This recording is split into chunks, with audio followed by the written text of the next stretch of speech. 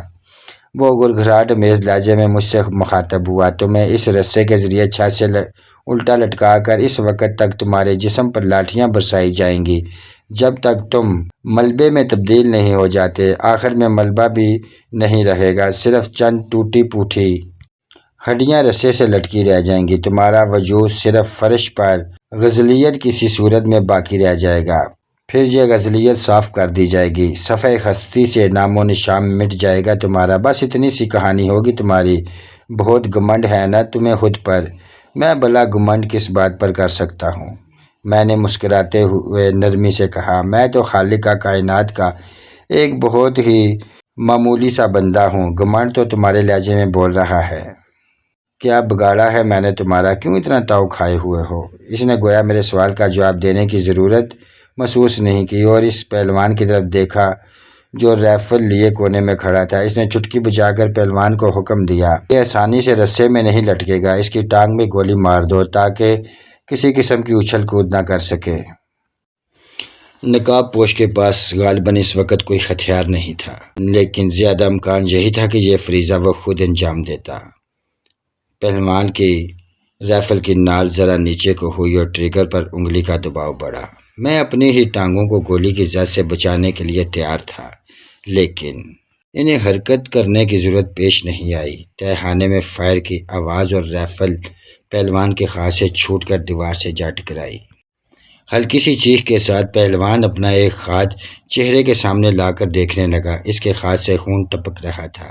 سبھی نے بیک وقت آہنی دروازے کی طرف دیکھا۔ اندر آنے کے بعد کسی نے اس کا اندر کا بولٹ چڑھانے کی زحمت ہی محسوس نہیں کی تھی۔ اس وقت گیٹ صرف اتنا کھلا ہوا تھا کہ ایک گن کی نالی اندر جھانک رہی تھی۔ دوسرے پہلوان نے رائفل سیدھی کرنے کی کوشش کی، لیکن اس کے ہاتھ سے رائفل دور جا گری۔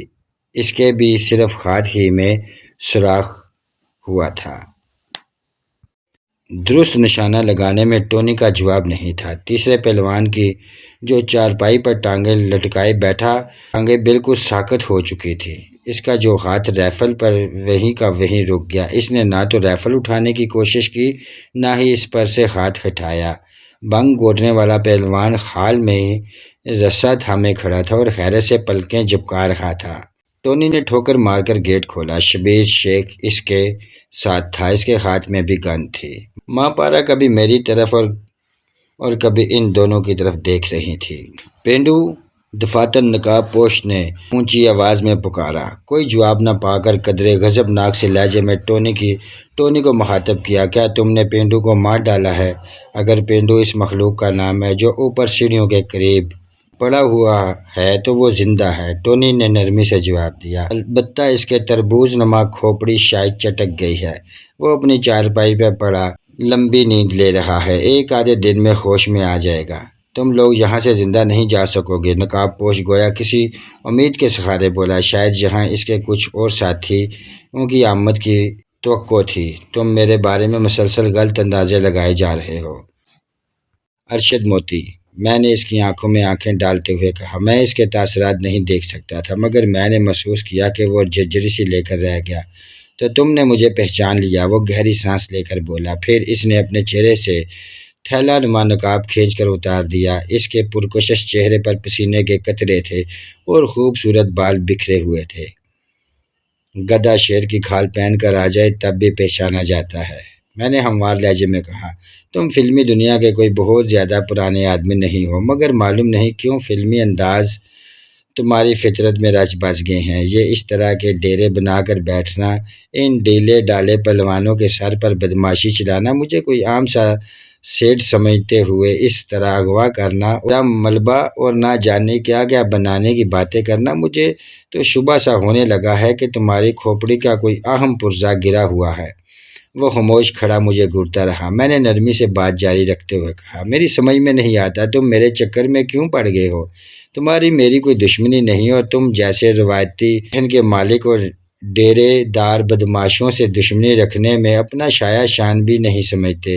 میرا خیال ہے تمہارا کچی شراب کا دھندا بھی ہوگا، جوئے میں سے پتی بھی لیتے ہوگے، کہیں کہیں سے جگہ ٹیکس بھی جمع کرواتے ہوگے، کسی کے آرڈر پر شریف شرفاں کو اغوا بھی کرواتے ہوگے، معاوضے پر کبھی کبھار قتل بھی کرتے ہوگے، ادھر کا مال ادھر بھی کرتے ہوگے۔ اس تھرڈ کلاس بدماشوں الجھنا میں پسند نہیں کرتا۔ میں تمہاری یہی اکڑ تو نکالنا چاہتا ہوں۔ تم اپنے آپ کو معلوم نہیں کیا سمجھتے ہو؟ ارشد موتی کی جرأت گویا عبور پر آئی گئی تھی۔ یہ اپنے آپ کو کچھ سمجھنے کی نہیں، بلکہ اپنے اپنے حلقے، اپنے اپنے تقبے اور اپنی اپنی لائن کی بات ہے، میں نے کہا۔ اسے سمجھانے کی کوشش کی، تم اپنے اس قسم کے تہہ خانوں اور دوسرے اڈوں پر اپنے دندوں میں مصروف رہتے، پولیس کو بتہ جاتا رہتا اور گلشن کا کاروبار چلتا رہتا، لیکن میرے ساتھ پنگا لے کر معلوم نہیں تم اپنے لیے کیوں مصیبت مول لینا چاہتے ہو۔ تم نے سعید صاحب کے ہاں پارٹی میں 20 معزز مردوں اور عورتوں کے سامنے مجھے گونسا مارا تھا، میرا پاؤں پھسل گیا تھا، اس لیے میں دور جا گرا تھا، ورنہ میں کوئی ایسا گیا گزرا آدمی نہیں ہوں۔ آج تک کسی نے مجھ پر ہاتھ اٹھانے کی جرأت نہیں کی۔ میں تمہاری اس حرکت کو بھول نہیں سکتا، معاف نہیں کر سکتا۔ مجھے اس کے پاؤں پھسلنے والی بات پر ہنسی آ گئی۔ میں نے خوشگوار لہجے میں کہا، وہاں بھی تم نے خود ہی پنگا لیا تھا، میں تو تمہیں جانتا بھی نہیں تھا اور نہ ہی جاننا چاہتا تھا، لیکن میں تمہیں ضرور جان کر رہوں گا۔ وہ بے خوفی سے بولا، میں نے تمہارے بارے میں معلومات کرنے کے لیے بڑی بھاگ دوڑ کی۔ مجھے اعتراف ہے کہ میں تمہارے بارے میں کچھ زیادہ نہیں جان سکا۔ ایسا لگتا ہے جیسے کوئی بھی تمہارے بارے میں زیادہ نہیں جانتا، لیکن نہ جانے کیوں لوگ تم سے ڈرتے ہیں، تمہیں پرسرار سا سمجھتے ہیں۔ میں تمہیں بے نقاب کر کے چھوڑوں گا۔ میں نے کوئی نقاب نہیں چڑھائی ہوئی جو تم مجھے بے نقاب کرنے کا شوق پورا کر سکو۔ میں نے اس کے اندازے گفتگو سے محفوظ ہوتے ہوئے کہا، نقاب وغیرہ تم جیسے فلمی زدہ لوگ چڑھاتے ہیں اور اس شوق میں کبھی کبھی کھال تک اتروا بیٹھتے ہیں۔ میں تو اس شہر کا ایک عام سا، تھوڑا معزز سا، تھوڑا شریف سا آدمی ہوں، بس اتنا ضرور ہے کہ تم جیسے اچکے مجھ سے اجلنے سے کریں تو فائدے میں رہتے ہیں۔ سعید صاحب کے ہاں پارٹی میں تو گونسا کھا کر تمہارا پاؤں پھسل گیا تھا۔ چلو میں تمہیں یہاں پورا موقع دینے کو تیار ہوں، تم اپنے ساتھیوں کو ایک طرف ہٹاؤ، میرے ساتھی بھی صورتحال میں مداخلت نہیں کریں گے، آؤ ہم دو ہاتھ کر لیتے ہیں، طاقت کی آزمائش کا وہی صدیوں پرانا طریقہ۔ تم اسی وقت اسی جگہ اپنے ارکان نکال لو۔ میں نے مسکراتے ہوئے دونوں ہاتھوں سے اشارہ کر کے اسے اپنے اوپر حملہ کرنے کی دعوت دی، مگر اس نے اپنی جگہ سے حرکت نہیں کی۔ نچلا ہونٹ دانتوں میں دبائے مجھے گھورتا رہا، شاید تمہاری کھوپڑی میں یکدم ہی تھوڑی بہت عقل آ گئی ہے، میں نے بدستور چڑھانے والے انداز میں مسکراتے ہوئے کہا۔ اچھا ہی ہوا تم جوش میں نہیں آئے، میں تمہارا چہرہ بگاڑنا نہیں چاہتا، کیونکہ تم جنگل گھر کے ہیرو ہو اور اس فلم کا شیڈول پہلے ہی بہت مختصر ہے۔ میں چاہتا ہوں وہ واقعی کم سے کم مدت میں مکمل ہو جائے۔ تمہارا چہرہ اگر میرے ہاتھوں بگڑا تو تم بڑے سے بڑے میک اپ مین کی خدمت سے فائدہ اٹھانے کے بعد بھی کیمرے کے سامنے آنا پسند نہیں کرو گے۔ تمہیں جنگل گرل کے مکمل ہونے یا نہ ہونے سے کیا دلچسپی ہے؟ ارشد موتی آنکھیں سکیڑتے ہوئے بولا، تم تو اس کے فنانسر نہیں ہو۔ انسانی ہمدردی بھی کوئی چیز ہے پیارے۔ فلمی ٹارزن، میں نے گہری سانس لے کر کہا۔ اس کا ڈائریکٹر رحیل بٹ مجھے شریف آدمی لگا ہے۔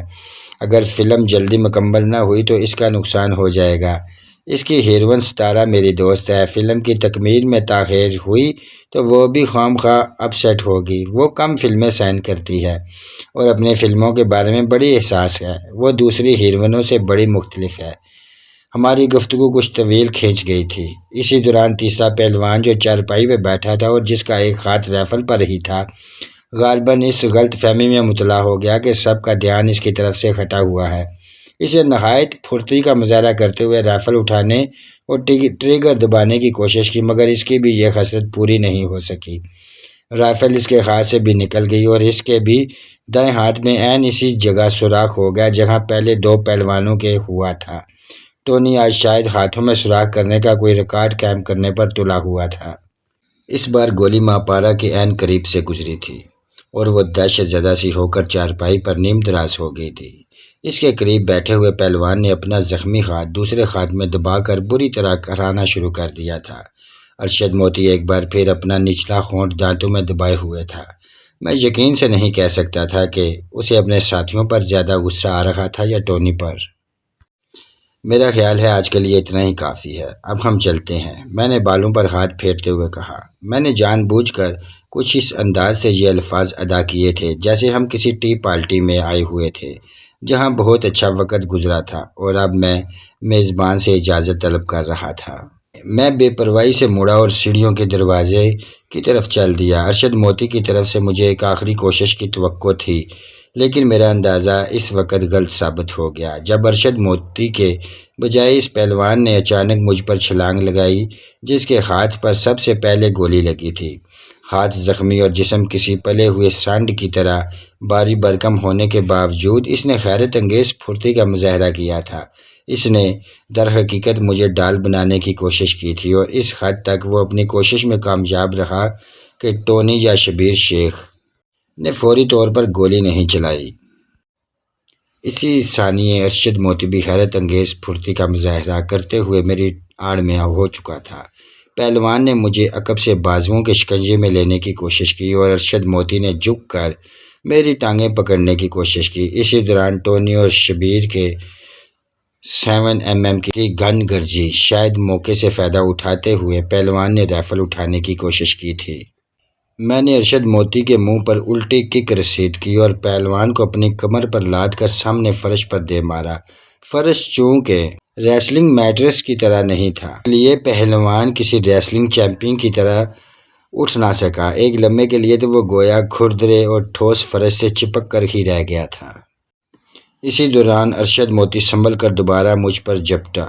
اس کے ہاتھ میں لمبا سا خنجر تھا۔ ٹونی یا شبیر نے اب بھی غالباً فائر نہیں کیا۔ میرے بھی گولی کی زد میں آنے کا اندیشہ تھا۔ باقی لوگوں کو یقیناً انہوں نے کور کیا ہوا تھا کیونکہ کسی اور نے حملہ آور ہونے کی کوشش نہیں کی تھی۔ ارشد موتی نے غالباً عجلت اور بدحواسی میں نہایت ممکنہ طریقے سے خنجر میری پسلیوں میں گھونپنے کی کوشش کی۔ میں جھکائی دیتے ہوئے اس کی گردن پر ہلکا سا ہاتھ رسید کیا۔ وہ ساتھی پہلوان پر جا پڑا جو اس دوران اٹھنے کی کوشش کر رہا تھا۔ بیچارہ دوبارہ ڈیر ہو گیا اور ارشد موتی کا خنجر اس کی پسلیوں میں پوست ہوتے ہوتے رہ گیا۔ میں نے ان دونوں کو 2-4 تسلی بخش ٹھوکریں رسید کی جنہوں نے ان دونوں ہی کو اٹھنے سے باز رکھا، لیکن پھر بھی ارشد موتی سانپ کی طرح پھنکار کر پلٹا اور پوری قوت سے کھڑے ہوتے ہوئے اندھا دھند خنجر سے مجھ پر وار کرنے لگا۔ میں نے اس کے وار سے بچتے ہوئے یکدم اس کے کلائی کو اپنی گرفت میں لے لی۔ دوسرے بازو کا شکنجہ میں نے اس کی گردن کے ارد گرد ڈال لیا۔ اس کی کلائی پر میں نے دباؤ بڑھانا شروع کیا اور خنجر اس کے ہاتھ سے چھوٹ کر فرش پر گر پڑا۔ وہ کسمسا رہا تھا اور میری گرفت سے نکلنے کے لیے پوری طاقت لگا رہا تھا۔ وہ بلا شبہ ایک طاقتور آدمی تھا، لیکن میری گرفت سے نکلنے کے لیے اس کے بس کی بات نہیں تھی۔ میں اسے کھینچ کر فرش پر پڑے ہوئے پہلوان سے ذرا دور لے گیا تاکہ کہیں وہ میری ٹانگ نہ کھینچ لے۔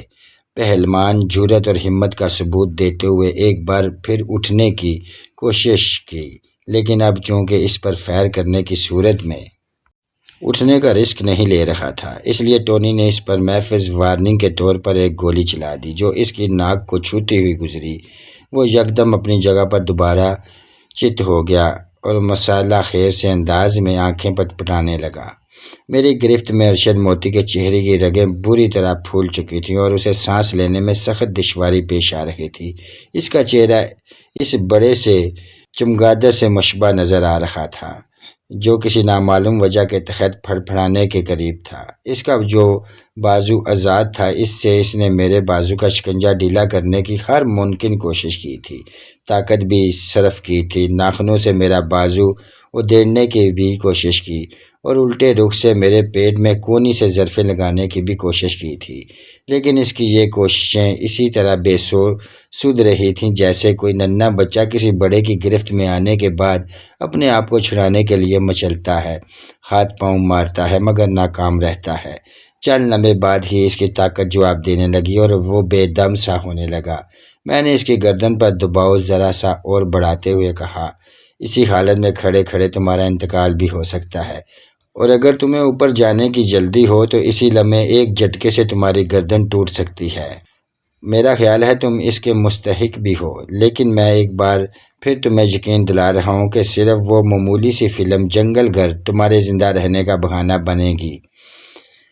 اگر اس فلم میں تمہارا کام مکمل ہو چکا ہوتا تو شاید آج تمہاری زندگی کی فلم کی بھی آخری ریل چل جاتی۔ ایک بار پھر تمہیں اس لیے چھوڑ رہا ہوں کہ تم جنگل گھر میں اپنا کام مکمل کر سکو، ورنہ آدمی تم بہت کمینے ہو اور زندہ رہنے کے مستحق نہیں۔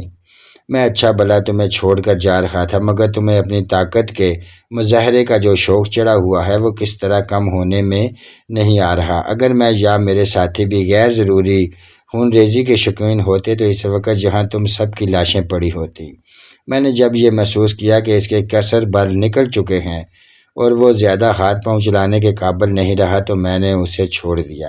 وہ دھڑام سے فرش پر گر پڑا اور منہ پھاڑ کر گہری گہری سانسیں لینے لگا۔ حال میں گہرا سکوت طاری تھا، اس کے سانسوں کے سوا کوئی آواز سنائی نہیں دے رہی تھی۔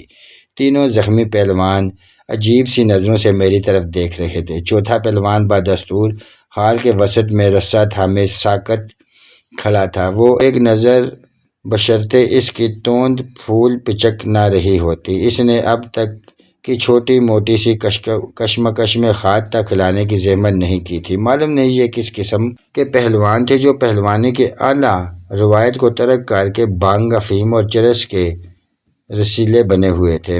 میں نے ایسے تو کئی پہلوانوں کو دیکھا تھا جو اس قسم کی چیزوں کے دندے چلواتے تھے، اپنے ڈیرے پر طرح طرح کے کاروبار کرتے تھے، معاوضے پر مختلف خدمات کا انجام دیتے تھے، لیکن وہ عموماً خود منشیات کے عادی نہیں ہوتے تھے۔ مگر یہ لوگ تو گویا بالکل ہی گئے گزرے تھے۔ ماں پارا کو دیکھ کر بھی مجھے معمولی سی حیرت ہوئی۔ وہ نہ جانے کب چارپائی سے اتر کر بیٹھ چکی تھی، چہرہ زرد تھا۔ غالباً اس کا ارادہ یہی تھا کہ زیادہ زور شور سے گولیاں چلنے لگے تو چارپائی کے نیچے گھس جائے گی۔ اس کا بیگ چارپائی پر پڑا تھا مگر اس نے اس میں سے پستول نکالنے کی قطعی کوشش نہیں کی تھی۔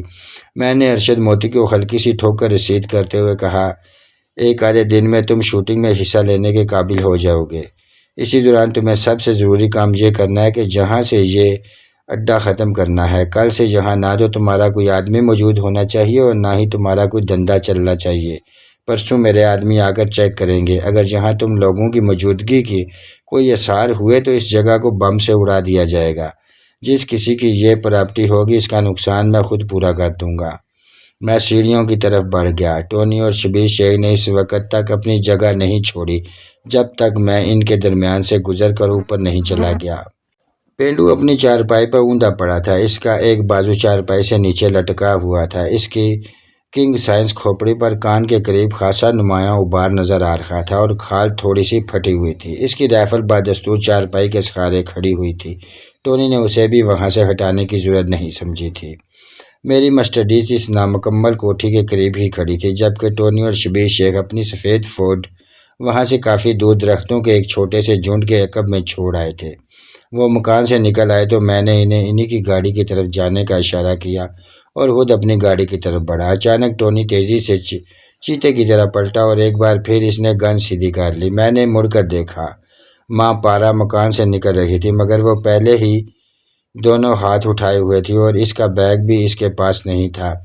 سر، اس نے دور سے ہی چلا کر مجھے مخاطب کیا، میں کچھ بھی نہیں کروں گی، مجھ میں تو اتنی جرأت ہی نہیں، میں تو بس آپ سے 1 منٹ بات کرنا چاہتی ہوں، بہت ضروری بات۔ میں نے ٹونی اور شبیر کو اشارہ کیا کہ وہ اپنی گاڑی کی طرف چلے جائیں۔ وہ لڑکی کوئی ایسا بڑا مسئلہ نہیں تھی۔ وہ پیٹھ موڑ کر آرام سے آپس میں باتیں کرتے ہوئے چل دیے اور ماں پارا میرے قریب آ گئی۔ میں گاڑی سے ٹیک لگائے کھڑا تھا۔ وہ گلابی ہونٹوں پر زبان پھیرتے ہوئے ہچکچاہٹ امیز لہجے میں بولی، سر، میری ایک درخواست تھی، آپ مجھے اپنے گینگ میں شامل کر لیں، میں آپ کے بہت کام آ سکتی ہوں۔ مثلاً؟ میں نے مسکراتے ہوئے پوچھا۔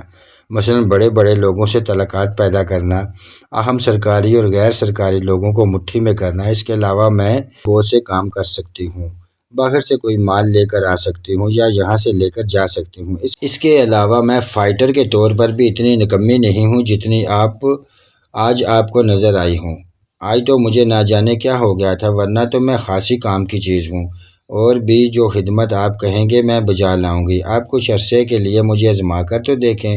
وہ بڑے جوش و خروش سے مجھے قائل کرنے کی کوشش کر رہی تھی۔ مجھے ہنسی آ گئی۔ وہ مزید پرجوش لہجے میں بولی، سر، آپ یہ مت سمجھے کہ میں کوئی چکر چلانے کی کوشش کر رہی ہوں یا ارشد موتی نے مجھے سکھا پڑھا کر بھیجا ہے، ایسی کوئی بات نہیں ہے سر۔ موتی تو ابھی تک وہیں پڑا ہے، اٹھنے کے قابل بھی نہیں ہو سکا۔ میں تو سوچ بھی نہیں سکتی تھی کہ 1 منٹ آپ کی گرفت میں رہ کر اس کا یہ حال ہو جائے گا۔ میں نے اپنے طور پر ہی آپ سے یہ درخواست کرنے کا فیصلہ کیا ہے، آپ مجھے ایک بار ضرور آزمائیں۔ مجھے بہت تجربہ ہے ہر قسم کے کام کا۔ میں ایک بار پھر ہنسے بغیر نہ رہ سکا۔ میں نے اس کے اندازے سے محفوظ ہوتے ہوئے کہا، تمہیں کیوں کر خیال آیا کہ تم میرے کام آ سکتی ہو؟ سر، ظاہر ہے آپ زیر زمین دنیا کے کوئی بہت بڑے آدمی ہیں، بہت مضبوط گینگ ہوگا آپ کا، تبھی تو آپ نے موتی اور اس کے آدمیوں کو ذرا بھی اہمیت نہیں دی اور انہیں محض انگلیوں کے اشارے سے بے بس کر کے رکھ دیا۔ ظاہر ہے آپ جیسے لوگوں کے ہاں مجھ جیسی لڑکیوں کی گنجائش تو نکلتی ہی رہتی ہے نا، بلکہ گنجائش نہ ہو تب بھی پیدا کر لی جاتی ہے۔ دیکھو بیبی، میں نے ٹھہرے لہجے میں کہا، ممکن ہے تمہاری باتیں اپنی جگہ درست ہوں، لیکن تمہارے میرے بارے میں اندازے درست نہیں ہے۔ میرا کسی زیر زمین دنیا سے کوئی تعلق نہیں، میرا کوئی گینگ نہیں، میں تو اس شہر کا ایک عام معمولی و شریف سا آدمی ہوں۔ عام معمولی و شریف آدمیوں کے پیچھے اس طرح ماخر مسلح قسم کے محافظ ہر جگہ آتے ہیں کیا؟ اس نے ٹونی اور شبیر کی طرف اشارہ کیا جو ابھی اپنی گاڑی تک نہیں پہنچے تھے۔ وہ پیشہ ور محافظ نہیں، میرے جان نثار دوست ہیں۔ انسان کو دنیا میں صرف دوست بنانے چاہیے، جو کام دوست کر سکتے ہیں وہ گروہ کے پیشہ ور کارکن نہیں کر سکتے۔ میں نے نرمی سے کہا، مجھے تمہاری کوئی ضرورت نہیں، تم ابھی وفا اور وابستگی کی کڑی آزمائشوں سے گزر کر کندن نہیں بنی ہو۔ میں نے تم جیسی چلتی پھرتی لڑکیوں کو اہم لوگوں کے پاس بھیج کر کبھی اپنے کام نکلوانے کی کوشش نہیں کی۔ اول تو میرے کام کہیں اٹکے ہوئے ہی نہیں ہیں، اور اگر ہوں بھی تو اپنے کام نکلوانے کے میرے اپنے ہی بہت سے طریقے ہیں۔ بہرحال مجھے تمہارا انداز پسند آیا۔ وہ بڑی دلیری سے مسکرائی۔ مجھے ان لوگوں کے ساتھ کام کرنے میں کوئی تکلیف تو نہیں؟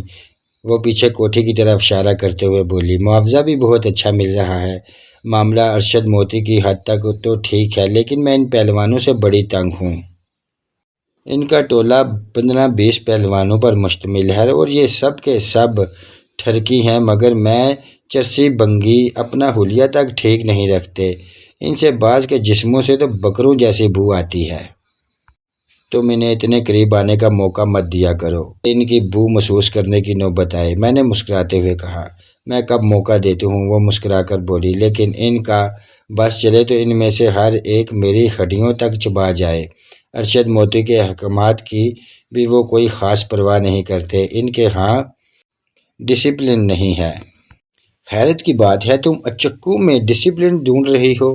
میں نے حقیقتاً حیرت سے کہا، برے سے برے کام کو بھی سر انجام دینے کا کوئی طریقہ، کچھ اصول ہونے چاہیے۔ وہ گہری سنجیدگی سے بولی، میری نظر نامکمل کوٹھی کی طرف بھی تھی، لیکن ابھی تک وہاں سے کوئی برآمد نہیں ہوا تھا۔ کسی نے ماں پارا کی تلاش میں بھی آنے کی کوشش نہیں کی تھی۔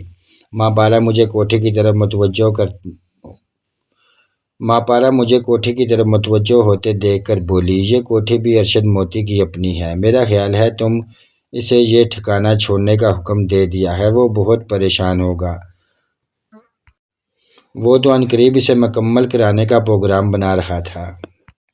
اچھا ہوا تم نے بتا دیا، اسے تو میرا شکر گزار ہونا چاہیے تھا، میں نے اسے اتنی سزا نہیں دی جتنی سزا کا وہ مستحق ہے۔ اچھا اب میں چلتا ہوں، میں نے گاڑی کا دروازہ کھولتے ہوئے بولا۔ ٹونی اور شبیر درختوں کے عقب میں غائب ہو چکے تھے، غالباً گاڑی میں بیٹھ چکے تھے۔ ماں پارا دم بہت سی وہیں کھڑی رہ گئی، اس کی خوبصورت آنکھوں میں نمی سی تیرنے لگی تھی۔ وہ بری ہوئی آواز میں بولی، میری دلی خواہش تھی کہ میں آپ کے ساتھ چلتی۔ نو بیبی، میں نے آستگی سے اس کا گال تھپتھپایا، ہم ذرا دوسری طرح کے لوگ ہیں۔ میں نے گاڑی سٹارٹ کی اور آستگی سے آگے بڑھا دی۔ کچھ آگے نکل آنے کے بعد میں نے مڑ کر دیکھا، وہ وہیں کھڑی تھی، اس کے برے بال ہوا میں اڑ رہے تھے اور اس کے چہرے پر زمانے بھر کی اداسی تھی۔ میں سوچ رہا تھا کہ میرا حتمی انکار سن کر وہ غصے میں کسی پتھر وغیرہ کو ٹھوکر مارے گی، حقارت سے زمین پر تھوکے گی اور پاؤں پٹکتی ہوئی واپس چلی جائے گی، مگر وہ وہیں بت بنی کھڑی تھی۔ عجیب سی لڑکی تھی، اس نے مجھے تھوڑا سا حیران کر دیا تھا، تاہم میں رکا نہیں۔ ایک موڑ کاٹنے کے بعد میں نے عقب نما آئینے میں دیکھا، ٹونی اور شبیر کی گاڑی کافی فاصلہ رکھتے ہوئے میرے پیچھے آ رہی تھی۔ تقریباً 1 میل کے بعد گارڈن ٹاؤن کا آباد علاقہ شروع ہوا، جہاں 2 رو خوبصورت اور طویل ارضا بنگلوں کی عمارتیں تھیں، تاہم سڑکوں پر ویرانی تھی۔ گلبرگ کا علاقہ شروع ہونے سے کافی پہلے میں نے سڑک کی طرف کچے میں ایک شخص کو چلتے دیکھا۔